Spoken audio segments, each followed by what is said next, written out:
Ley Orgánica 5/2005, de 17 de noviembre, de la Defensa Nacional. Juan Carlos I, Rey de España. A todos los que la presente vieren y entendieren. Sabed, que las Cortes Generales han aprobado y yo vengo en sancionar la siguiente ley orgánica. Exposición de motivos. El mundo vive hoy cambios profundos que tienen evidentes consecuencias en la estructura, organización y funciones de los ejércitos. España debe acomodarse a esas transformaciones, para asegurar su propia seguridad y defensa y para contribuir a la paz y a mejorar el orden internacional. Desde la promulgación en 1980 de la Ley Orgánica sobre Criterios Básicos de la Defensa Nacional y la Organización Militar, modificada parcialmente en 1984, han cambiado profundamente el marco internacional de referencia y la propia sociedad española sin que se haya alterado, básicamente, el modelo organizativo de nuestras Fuerzas Armadas. El nuevo reclutamiento de nuestros ejércitos, la desaparición del servicio militar obligatorio y la implantación de un modelo de fuerzas armadas profesionales son cambios tan relevantes que reclaman una legislación orgánica de la defensa adaptada a ellos. El escenario estratégico ha visto desaparecer la política de bloques que protagonizó la Guerra Fría y emerger la globalización y un nuevo marco en las relaciones internacionales. Al mismo tiempo, junto a los riesgos y amenazas tradicionales para la paz, la estabilidad y la seguridad, surgen otros como el terrorismo transnacional con disposición y capacidad de infligir daño indiscriminadamente. Disminuyen las guerras de tipo convencional, pero proliferan conflictos armados que, tanto por sus causas como por sus efectos, tienen implicaciones notables más allá del lugar en donde se producen. Hoy, además de un derecho básico y una necesidad de las personas y las sociedades, la seguridad es un reto, y lograr que sea efectiva requiere la concurrencia de la defensa como uno de los medios necesarios para alcanzarla, junto a la defensa de los derechos humanos, la lucha por la erradicación de la pobreza y la cooperación al desarrollo, que también contribuyen a este fin. En el ámbito de la seguridad y la defensa, la interdependencia entre los estados es considerable, por lo que estos se agrupan en organizaciones que fomentan, desarrollan e incrementan los niveles de estabilidad, como la Organización de las Naciones Unidas y la Organización para la Seguridad y Cooperación Europea. Desde 1980 España se ha incorporado a la Organización del Tratado del Atlántico Norte y a la Unión Europea Occidental. Además, la Constitución Europea, ratificada recientemente en referéndum por nuestro país, establece las bases para construir una auténtica política de seguridad y defensa común en el marco de la Unión Europea. Nuestra estrategia debe fundamentarse en un sistema multilateral de acciones e iniciativas, basado en el reconocimiento de que el Consejo de Seguridad de las Naciones Unidas tiene la responsabilidad fundamental en el mantenimiento de la paz y seguridad internacionales. Asimismo debemos tener en cuenta la revolución tecnológica de las últimas décadas, algunas de cuyas innovaciones proceden del propio entorno de la defensa o bien han encontrado aplicación en el mismo. La proyección internacional de España y de nuestra política de defensa en el conjunto de la acción exterior hace que, desde finales del siglo XX, nuestras Fuerzas Armadas vengan actuando fuera de nuestras fronteras como observadores, como fuerzas de interposición, de mantenimiento de la paz y de ayuda humanitaria. Esta circunstancia demanda incluir en la ley misiones que no estaban recogidas expresamente en la anterior normativa, planteamientos rigurosos en cuanto al respeto a la legalidad internacional de dichas operaciones e incluso novedosos en cuanto a su control. En relación con las misiones en el exterior, las Cortes Generales, que representan la soberanía nacional, deben tener una mayor participación y protagonismo. La ley somete a su debate las decisiones gubernamentales y regula de manera concreta las condiciones que deben cumplir. Recae en el presidente del gobierno la responsabilidad de la gestión de las situaciones de crisis que afectan a la defensa, al igual que la dirección del conflicto armado. Para asistirle se crea el Consejo de Defensa Nacional, órgano asesor, coordinador y consultivo cuya composición se ajusta a las necesidades de cada circunstancia. Al ministro de Defensa se le encomienda la ejecución y el desarrollo de la política de defensa. Para incrementar la eficacia de las Fuerzas Armadas, la ley concreta su organización con criterios que posibiliten la acción conjunta de los ejércitos. A diferencia de la anterior, que atribuya misiones a cada ejército, esta considera a las Fuerzas Armadas como una entidad única e integradora de las distintas formas de acción de sus componentes y que posibilita el empleo óptimo de sus capacidades, sin que aquellos vean mermada su especificidad. Se implanta ahora una organización que diferencia con claridad la estructura orgánica y la operativa. La primera, bajo la responsabilidad de los jefes de Estado Mayor de los ejércitos, encargada de la preparación de la fuerza. La segunda, cuyo mando recae en el jefe de Estado Mayor de la Defensa, encargada de su empleo y establecida para el desarrollo de la acción conjunta y combinada. Por otra parte, se deja sin efecto la organización territorial, aunque con fines de representación y colaboración con las administraciones públicas se mantiene una representación institucional. La organización de las Fuerzas Armadas, integradas en el Ministerio de Defensa, responde a los principios de jerarquía, disciplina, unidad y eficacia. La ley establece el mandato de regular las reglas esenciales para el cumplimiento del deber por parte de quienes integran la organización militar. Estas reglas, inspiradas en la tradición de nuestros ejércitos y de la Armada, han constituido su guía de conducta y, de este modo, cobran ahora una renovada importancia. Su desarrollo reglamentario permitirá mantenerlos debidamente actualizados.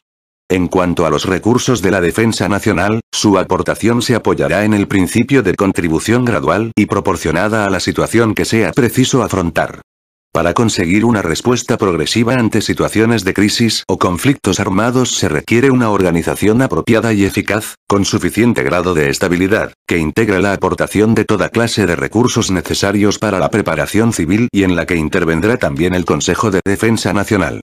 La desaparición del servicio militar obligatorio exige que se prevea con mayor relevancia el derecho y el deber que los españoles tienen de defender a España, según lo establecido en el artículo 30 de la Constitución, para lo que se refuerza y actualiza la posibilidad de incorporación de los ciudadanos, como reservistas, a las Fuerzas Armadas. Esta ley se dicta de acuerdo con lo previsto en el artículo 8.2 y en ejercicio de la competencia prevista en el artículo 149.1.4 de la Constitución. Título preliminar. Objeto. Artículo 1. Objeto de la ley.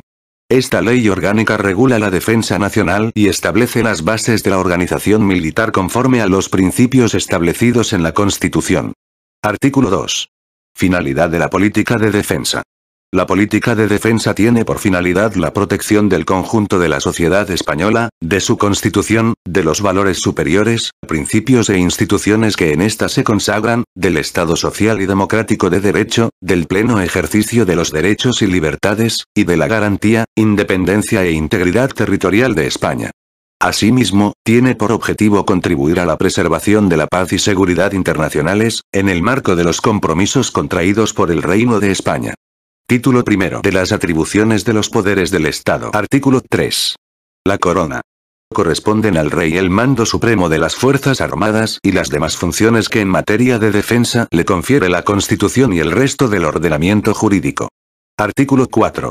Las Cortes Generales. 1.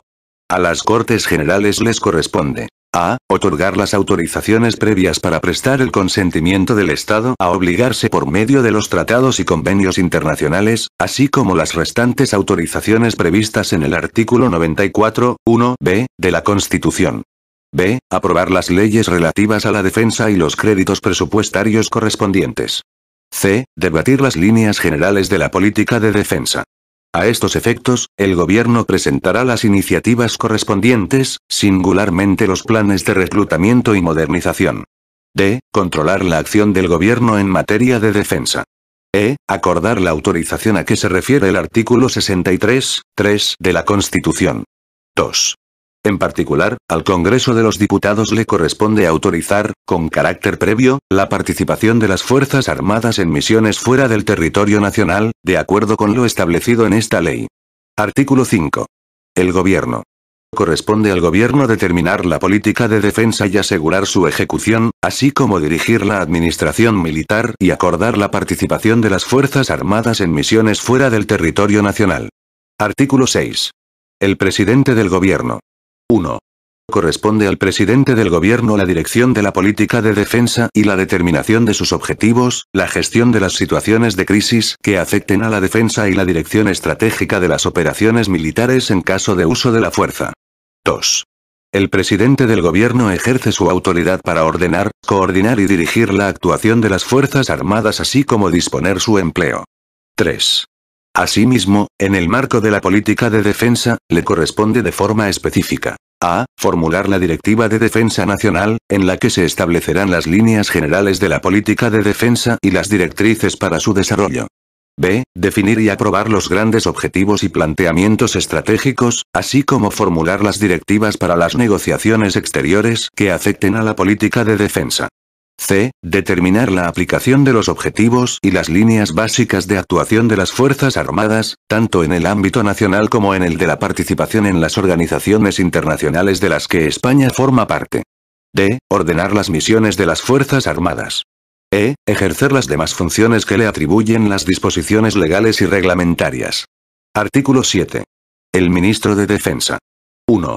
Corresponde al Ministro de Defensa, además de las competencias que le asignan las leyes reguladoras del Gobierno y de la Administración General del Estado, el desarrollo y la ejecución de la política de defensa. 2. Asimismo y de forma específica le corresponde a. Asistir al presidente del Gobierno en la dirección estratégica de las operaciones militares. B. Dirigir la actuación de las Fuerzas Armadas bajo la autoridad del presidente del Gobierno. C. Determinar y ejecutar la política militar. D. Dirigir, como miembro del Gobierno, la administración militar y desarrollar las directrices y disposiciones reglamentarias que adopte el Consejo de Ministros. E. Ejercer las demás funciones que le atribuyen las disposiciones legales y reglamentarias. Artículo 8. Consejo de Defensa Nacional. 1. El Consejo de Defensa Nacional es el órgano colegiado, coordinador, asesor y consultivo del presidente del Gobierno en materia de defensa. La iniciativa del presidente del Gobierno podrá funcionar en pleno y como Consejo Ejecutivo. 2. El Consejo de Defensa Nacional en pleno informará al Rey, a propuesta del presidente del Gobierno. Cuando el Rey asista a las reuniones del Consejo, lo presidirá. 3. Asistirá al presidente del Gobierno en la dirección de conflictos armados y en la gestión de las situaciones de crisis que afecten a la defensa y, de forma general, en las demás funciones previstas en el artículo 6 de esta ley. 4. Corresponde también al Consejo emitir informes sobre las grandes directrices de la política de defensa y ofrecer al Gobierno propuestas sobre asuntos relacionados con la defensa que, afectando a varios ministerios, exijan una propuesta conjunta. 5. El Consejo de Defensa Nacional en pleno tendrá la siguiente composición. A. El presidente del Gobierno, que lo presidirá. B. Los vicepresidentes del Gobierno. C. Los ministros de Defensa, del Interior, de Asuntos Exteriores y de Cooperación y de Economía y Hacienda. D. El jefe de Estado Mayor de la Defensa. E. Los jefes de Estado Mayor del Ejército de Tierra, de la Armada y del Ejército del Aire. F. El secretario de Estado Director del Centro Nacional de Inteligencia. G. El director del Gabinete de la Presidencia del Gobierno. 6. El Consejo Ejecutivo tendrá la siguiente composición. A. El presidente del Gobierno, que lo presidirá. B. Los ministros de Defensa, del Interior y de Asuntos Exteriores y de Cooperación. C. El jefe de Estado Mayor de la Defensa. D. El secretario de Estado Director del Centro Nacional de Inteligencia. E. El director del Gabinete de la Presidencia del Gobierno. 7. Podrán ser convocados, en función de la naturaleza de los asuntos que se traten, tanto al Pleno como al Consejo Ejecutivo, el resto de los miembros del Gobierno.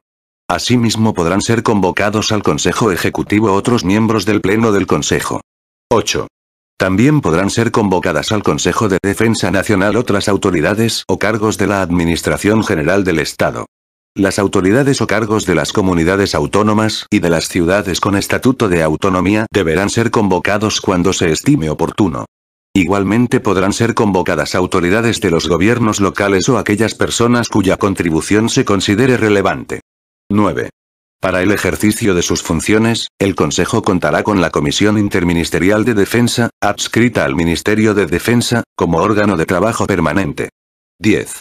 El régimen de funcionamiento del Consejo de Defensa Nacional y la composición y funciones de la Comisión Interministerial de Defensa, se determinarán reglamentariamente. Título 2. Organización. Capítulo 1. Ministerio de Defensa. Artículo 9. Ministerio de Defensa. 1. El Ministerio de Defensa es el departamento de la Administración General del Estado al que corresponde la preparación, el desarrollo y la ejecución de la política de defensa determinada por el Gobierno, la obtención y gestión de los recursos humanos y materiales para ello, así como la realización de cuantos cometidos sean necesarios para el cumplimiento de las misiones que se asignen a las Fuerzas Armadas, con arreglo a lo dispuesto en la presente ley. 2. En el Ministerio de Defensa se integran las Fuerzas Armadas, de forma que el conjunto de la organización adquiera la necesaria vertebración para posibilitar la ejecución eficaz de la política de defensa y de la política militar. Capítulo 2. Organización de las Fuerzas Armadas. Artículo 10. Fuerzas Armadas. 1. Las Fuerzas Armadas son el elemento esencial de la defensa y constituyen una entidad única que se concibe como un conjunto integrador de las formas de acción específicas de cada uno de sus componentes: el Ejército de Tierra, la Armada y el Ejército del Aire. 2. La organización de las Fuerzas Armadas deberá posibilitar el cumplimiento de las misiones que se le encomienden en el marco específico, conjunto y combinado, de forma que se asegure la eficacia en la ejecución de las operaciones militares. 3. Los miembros de las Fuerzas Armadas se integrarán o adscribirán a distintos cuerpos, de acuerdo con los cometidos que deban desempeñar. Estos cuerpos podrán ser específicos de los ejércitos o comunes de las Fuerzas Armadas. Artículo 11. Organización básica. 1.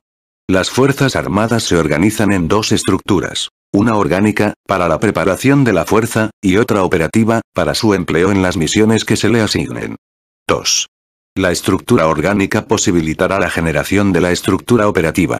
Se establecerá mediante criterios de funcionalidad basados en los medios y formas propias de acción del Ejército de Tierra, de la Armada y del Ejército del Aire, y en una organización homogénea de estos. 3. La estructura operativa, establecida para el desarrollo de la acción conjunta y combinada, se organizará con arreglo al principio de unidad de mando y a los criterios necesarios para la consecución de la máxima capacidad operativa. 4. Para alcanzar el funcionamiento de ambas estructuras con criterios de eficacia y economía de medios, se unificarán los servicios cuyos cometidos no deban ser exclusivos de un ejército y se organizarán de manera centralizada la logística común y la adquisición de recursos. Artículo 12. El Estado Mayor de la Defensa. 1. El Estado Mayor de la Defensa constituye el órgano auxiliar de mando y apoyo al Jefe de Estado Mayor de la Defensa. Se organizará de forma que permita la definición y el desarrollo de la estrategia militar, el planeamiento y conducción de las operaciones militares y el ejercicio del resto de sus competencias. 2. El Jefe de Estado Mayor de la Defensa ejercerá el mando del Estado Mayor de la Defensa, en cuya organización contará con un cuartel general y un mando de operaciones subordinado. Cuando cualquier circunstancia le impida ejercer temporalmente el cargo, le sustituirá en sus funciones, con carácter accidental, el Jefe de Estado Mayor del Ejército de Tierra, de la Armada o del Ejército del Aire de más antigüedad. 3. En particular, le corresponde al Jefe de Estado Mayor de la Defensa: a. La función de asesoramiento militar al presidente del gobierno y al ministro de Defensa, a los que auxiliará en la dirección estratégica de las operaciones militares. b. Ejercer, bajo la dependencia del ministro de Defensa, el mando de la estructura operativa de las Fuerzas Armadas y la conducción estratégica de las operaciones militares. c. Asegurar la eficacia operativa de las Fuerzas Armadas. A tal fin, podrá supervisar la preparación de las unidades de la fuerza y evaluar su disponibilidad operativa. d. Proponer al ministro de Defensa las capacidades militares adecuadas para ejecutar la política militar. e. Elaborar y definir la estrategia militar. f. Establecer las normas de acción conjunta de las Fuerzas Armadas y contribuir a la definición de las normas de acción combinada de fuerzas multinacionales. g. Por delegación del Ministro de Defensa, podrá ejercer la representación militar nacional ante las organizaciones internacionales de seguridad y defensa. 4. El Jefe de Estado Mayor de la Defensa coordinará a los jefes de Estado Mayor del Ejército de Tierra, de la Armada y del Ejército del Aire, a quienes impartirá directrices para orientar la preparación de la fuerza, con el objeto de asegurar la eficacia operativa de las Fuerzas Armadas. Artículo 13. El Ejército de Tierra, la Armada y el Ejército del Aire. 1. El Ejército de Tierra, la Armada y el Ejército del Aire componen la estructura orgánica de las Fuerzas Armadas y aportan las capacidades básicas para su estructura operativa. Cada uno de ellos está compuesto por a. El cuartel general, constituido por el conjunto de órganos que encuadran los medios humanos y materiales necesarios para asistir al Jefe de Estado Mayor en el ejercicio del mando sobre su respectivo ejército. b. La fuerza, establecida como el conjunto de medios humanos y materiales que se agrupan y organizan con el cometido principal de prepararse para la realización de operaciones militares. En su ámbito, se llevará a cabo el adiestramiento, la preparación y la evaluación de sus unidades y se realizarán, en tiempo de paz, las misiones específicas permanentes que se le asignen. c. El apoyo a la fuerza, entendido como el conjunto de órganos responsables de la dirección, gestión, administración y control de los recursos humanos, materiales y financieros, asignados a cada uno de los ejércitos. En su ámbito se dirigirá y se controlará el mantenimiento de la fuerza y se llevarán a cabo las actividades del apoyo logístico que posibilitan la vida y funcionamiento de las unidades, centros y organismos. 2. Los jefes de Estado Mayor del Ejército de Tierra, de la Armada y del Ejército del Aire ejercerán, bajo la autoridad del Ministro de Defensa, el mando de su respectivo ejército. Cuando cualquier circunstancia les impida ejercer temporalmente el cargo, les sustituirán en sus funciones, respectivamente, con carácter accidental, el oficial general en servicio activo más antiguo de los que le estén subordinados en su estructura orgánica. 3. En particular les corresponde a los jefes de Estado Mayor: a. Desarrollar la organización, de acuerdo con lo dispuesto por el Ministro de Defensa, así como instruir, adiestrar, administrar, proporcionar apoyo logístico y velar por la motivación, disciplina y bienestar de su respectivo ejército para mantener en todo momento la máxima eficacia, de acuerdo con los recursos asignados. b. Desarrollar y ejecutar las misiones que, en tiempo de paz, tengan asignadas con carácter permanente. c. Garantizar la adecuada preparación de la fuerza de su respectivo ejército para su puesta a disposición de la estructura operativa de las Fuerzas Armadas. d. Asesorar al jefe de Estado Mayor de la Defensa en el empleo de las unidades de su ejército, así como en la elaboración y formulación de los aspectos específicos de sus respectivas capacidades. e. Velar por los intereses generales del personal militar bajo su mando, tutelando en particular el régimen de derechos y libertades derivado de la norma constitucional y de su desarrollo legal. Capítulo 3. Jurisdicción militar. Artículo 14. Naturaleza y funciones. Los órganos de la jurisdicción militar, integrante del Poder Judicial del Estado, basan su organización y funcionamiento en el principio de unidad jurisdiccional y administran justicia en el ámbito estrictamente castrense y, en su caso, en las materias que establezca la declaración del estado de sitio, de acuerdo con la Constitución y lo dispuesto en las leyes penales, procesales y disciplinarias militares. Título 3. Misiones de las Fuerzas Armadas y su control parlamentario. Capítulo 1. Misiones de las Fuerzas Armadas. Artículo 15. Misiones. 1. Las Fuerzas Armadas, de acuerdo con el artículo 8.1 de la Constitución, tienen atribuida la misión de garantizar la soberanía e independencia de España, defender su integridad territorial y el ordenamiento constitucional. 2.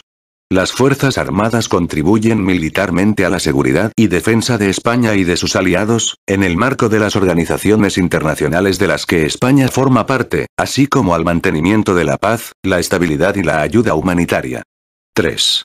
Las Fuerzas Armadas, junto con las instituciones del Estado y las administraciones públicas, deben preservar la seguridad y bienestar de los ciudadanos en los supuestos de grave riesgo, catástrofe, calamidad u otras necesidades públicas, conforme a lo establecido en la legislación vigente. 4. Las Fuerzas Armadas pueden, asimismo, llevar a cabo misiones de evacuación de los residentes españoles en el extranjero, cuando circunstancias de inestabilidad en un país pongan en grave riesgo su vida o sus intereses. Artículo 16. Tipos de operaciones. El cumplimiento de las misiones de las Fuerzas Armadas y el desarrollo de su contribución complementaria o subsidiaria de interés público requieren realizar diferentes tipos de operaciones, tanto en territorio nacional como en el exterior, que pueden conducir a acciones de prevención de conflictos o disuasión, de mantenimiento de la paz, actuaciones en situaciones de crisis y, en su caso, de respuesta a la agresión. En particular, las operaciones pueden consistir en: a. La vigilancia de los espacios marítimos, como contribución a la acción del Estado en la mar, la vigilancia del espacio aéreo y el control del espacio aéreo de soberanía nacional y aquellas otras actividades destinadas a garantizar la soberanía e independencia de España, así como a proteger la vida de su población y sus intereses. b. La colaboración en operaciones de mantenimiento de la paz y estabilización internacional en aquellas zonas donde se vean afectadas, la reconstrucción de la seguridad y la administración, así como la rehabilitación de un país, región o zona determinada, conforme a los tratados y compromisos establecidos. c. El apoyo a las fuerzas y cuerpos de seguridad del Estado en la lucha contra el terrorismo y a las instituciones y organismos responsables de los servicios de rescate terrestre, marítimo y aéreo, en las tareas de búsqueda y salvamento. d. La respuesta militar contra agresiones que se realicen utilizando aeronaves con fines terroristas que pongan en peligro la vida de la población y sus intereses. A estos efectos, el gobierno designará la autoridad nacional responsable y las Fuerzas Armadas establecerán los procedimientos operativos pertinentes. La colaboración con las diferentes administraciones públicas en los supuestos de grave riesgo, catástrofe, calamidad u otras necesidades públicas, conforme a lo establecido en la legislación vigente. F. La participación con otros organismos nacionales e internacionales para preservar la seguridad y el bienestar de los ciudadanos españoles en el extranjero, de conformidad con los criterios de coordinación y de asignación de responsabilidades que se establezcan. Artículo 17. Autorización del Congreso de los Diputados. 1. Para ordenar operaciones en el exterior que no estén directamente relacionadas con la defensa de España o del interés nacional, el Gobierno realizará una consulta previa y recabará la autorización del Congreso de los Diputados. 2. En las misiones en el exterior que, de acuerdo con compromisos internacionales, requieran una respuesta rápida o inmediata a determinadas situaciones, los trámites de consulta previa y autorización se realizarán mediante procedimientos de urgencia que permitan cumplir con dichos compromisos. 3. En los supuestos previstos en el apartado anterior, cuando por razones de máxima urgencia no fuera posible realizar la consulta previa, el Gobierno someterá al Congreso de los Diputados lo antes posible la decisión que haya adoptado para la ratificación, en su caso. Artículo 18. Seguimiento de las operaciones. El Gobierno informará periódicamente, en un plazo en ningún caso superior a un año, al Congreso de los Diputados sobre el desarrollo de las operaciones de las Fuerzas Armadas en el exterior. Capítulo 2. Condiciones de las misiones en el exterior. Artículo 19. Condiciones. Para que las Fuerzas Armadas puedan realizar misiones en el exterior que no estén directamente relacionadas con la defensa de España o del interés nacional, se deberán cumplir las siguientes condiciones. A. Que se realicen por petición expresa del Gobierno del Estado en cuyo territorio se desarrollen o estén autorizadas en resoluciones del Consejo de Seguridad de las Naciones Unidas o acordadas, en su caso, por organizaciones internacionales de las que España forme parte, particularmente la Unión Europea o la Organización del Tratado del Atlántico Norte, OTAN, en el marco de sus respectivas competencias. B. Que cumplan con los fines defensivos, humanitarios, de estabilización o de mantenimiento y preservación de la paz, previstos y ordenados por las mencionadas organizaciones. C. Que sean conformes con la Carta de las Naciones Unidas y que no contradigan o vulneren los principios del derecho internacional convencional que España ha incorporado a su ordenamiento, de conformidad con el artículo 96.1 de la Constitución. Título cuarto de las reglas esenciales del comportamiento de los militares. Artículo 20. Reglas esenciales del comportamiento de los militares. 1. Mediante ley, de acuerdo con la Constitución, se establecerán las reglas esenciales que definen el comportamiento de los militares, en especial la disciplina, la jerarquía, los límites de la obediencia, así como el ejercicio del mando militar. 2.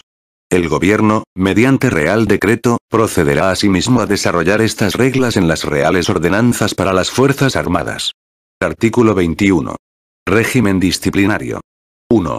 El régimen disciplinario de las Fuerzas Armadas tiene por objeto garantizar la observancia de las reglas esenciales que definen el comportamiento de los militares y del ordenamiento legal de la función militar.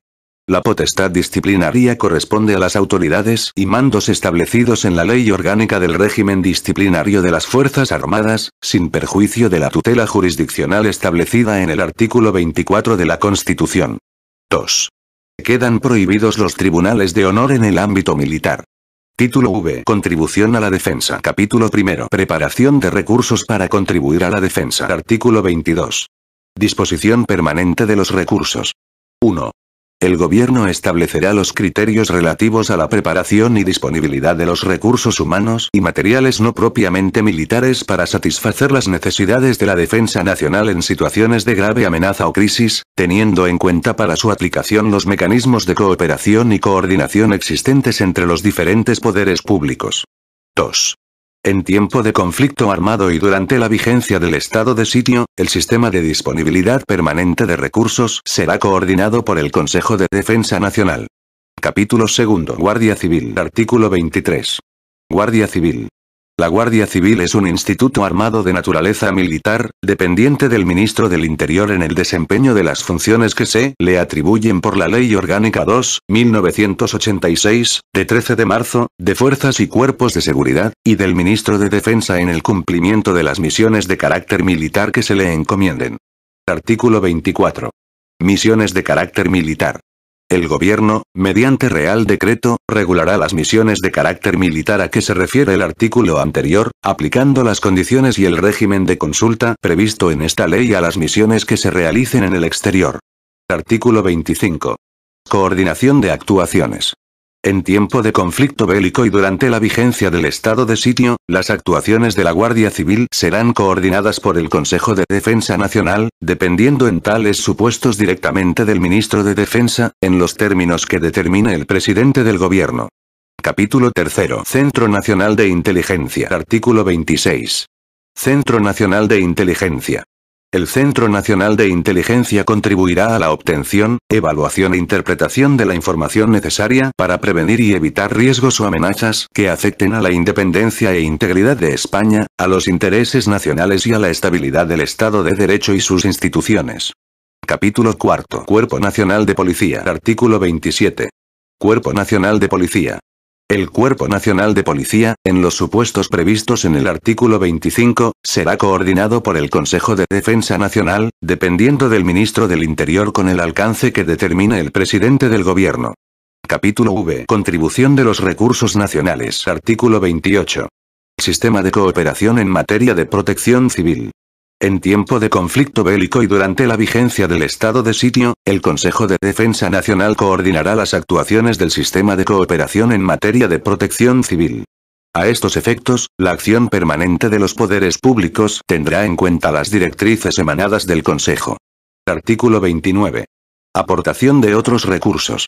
La aportación de otros recursos provenientes de la sociedad, se materializará de la siguiente forma. A. De acuerdo con el derecho y el deber que los españoles tienen de defender a España, según lo establecido en el artículo 30 de la Constitución, la incorporación adicional de ciudadanos a la defensa se apoyará en el principio de contribución gradual y proporcionada a la situación de amenaza que sea necesario afrontar, en la forma que establezca la ley, mediante la incorporación a las Fuerzas Armadas de los reservistas que se consideren necesarios. B. La contribución de los recursos materiales a las diversas necesidades de la defensa se efectuará a través del órgano interministerial competente. Su composición y funciones se establecerán reglamentariamente. Artículo 30. Zonas de interés para la defensa.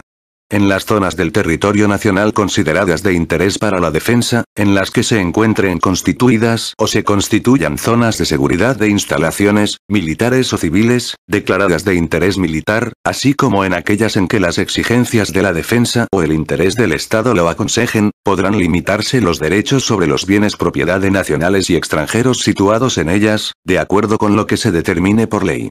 Artículo 31. Cultura de defensa. El Ministerio de Defensa promoverá el desarrollo de la cultura de defensa con la finalidad de que la sociedad española conozca, valore y se identifique con su historia y con el esfuerzo solidario y efectivo mediante el que las Fuerzas Armadas salvaguardan los intereses nacionales. Asimismo, el resto de los poderes públicos contribuirán al logro de este fin. Disposición derogatoria única. Derogación normativa. 1. Se derogan. A. La Ley Orgánica 6/1980, de 1 de julio, por la que se regulan los criterios básicos de la defensa nacional y la organización militar, modificada por la Ley Orgánica 1/1984, de 5 de enero. B. La Ley Orgánica 13/1991, de 20 de diciembre, del Servicio Militar. 2. Igualmente, quedan derogadas cuantas disposiciones de igual o inferior rango se opongan a lo dispuesto en esta Ley Orgánica. Disposición final primera. Desarrollo reglamentario. Se faculta al Gobierno y al Ministro de Defensa, en el ámbito de sus respectivas competencias, a dictar cuantas disposiciones sean necesarias para el desarrollo y aplicación de la presente Ley Orgánica. Disposición final segunda. Título competencial y preceptos con carácter de ley ordinaria. 1. Esta ley orgánica se dicta en virtud de la competencia exclusiva del Estado en materia de defensa y fuerzas armadas, establecida en el artículo 149, 1, 4 y en relación con lo dispuesto en el artículo 8, 2 y en el artículo 97, todos ellos de la Constitución. 2. Tienen carácter de ley ordinaria el título tercero y los artículos 20, 2, 22 y 24 a 31. Disposición final tercera. Mandato legislativo. El gobierno, en el plazo de 3 meses, deberá remitir al Congreso de los Diputados un proyecto de ley reguladora de los derechos fundamentales de los militares profesionales, que incluirá la creación del Observatorio de la Vida Militar. Por tanto, mando a todos los españoles, particulares y autoridades, que guarden y hagan guardar esta ley orgánica. Madrid, 17 de noviembre de 2005. Juan Carlos R. El presidente del gobierno, José Luis Rodríguez Zapatero.